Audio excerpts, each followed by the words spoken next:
Master Jet, tanong lang po, kung approved na po ba ang expanded MPL Flex na sisimulan ngayong May 2024 at terms and conditions na lang ang hinihintay o plano pa lang ito ng GSIS? Maraming salamat po. Kung matatandaan po ninyo sa video po natin tungkol dito sa expanded MPL Flex, noong una po itong pumutok, ang nag-mention po nun ay walang iba kundi ang President and General Manager of GSIS, si Sir Vic Veloso. So hindi lamang po siya General Manager ng GSIS, siya rin po yung President ng Board. So ibig sabihin po nito, if you are the President and you are the General Manager, ay siguradong mayroon kang sapat na kaalaman sa mga plano ng ahensya. And also, with this kind of loans offers ng GSIS, ang nag-a-approve ay GSIS mismo.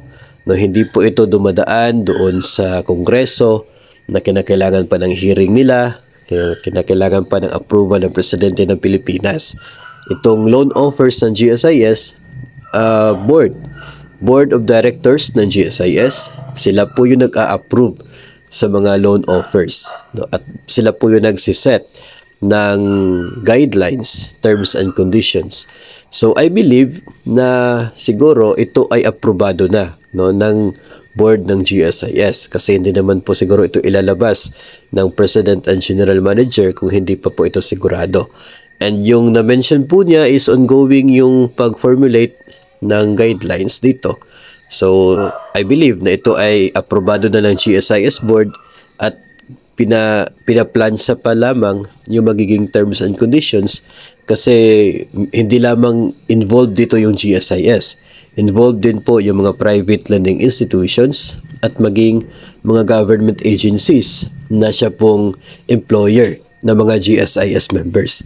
So, although medyo malaki-laki pong trabaho yan, no, doon sa pagplansa ng terms and conditions, pero yun po ay trabaho na ng GSIS. No? So mag-abang-abang na lamang po tayo kung ano po yung kanilang magiging final na guidelines dito, kasi tayo naman po ay walang magagawa. No? It's either we take it or we leave it. No? Yun po yung sistema dyan.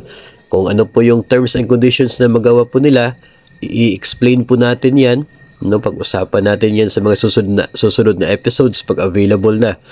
Then, kapag nakikita po ninyo na pabor kayo, ay you can apply for that loan. Pag nakikita po ninyo na hindi kayo pabor, medyo tagilid at medyo lugi, so pwede po na hindi kayo mag-apply ng loan. So, either you take the offer or you will not take the offer of GSIS.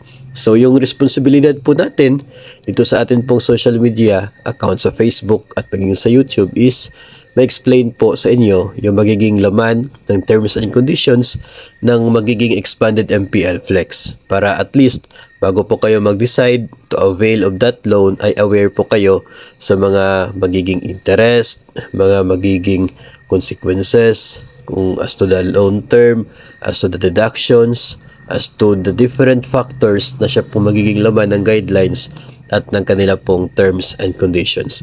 Kaya just make sure na kayo po ay naka-follow at naka-subscribe para updated ka sa mga susunod na updates ng MPL, ng Expanded MPL Flex.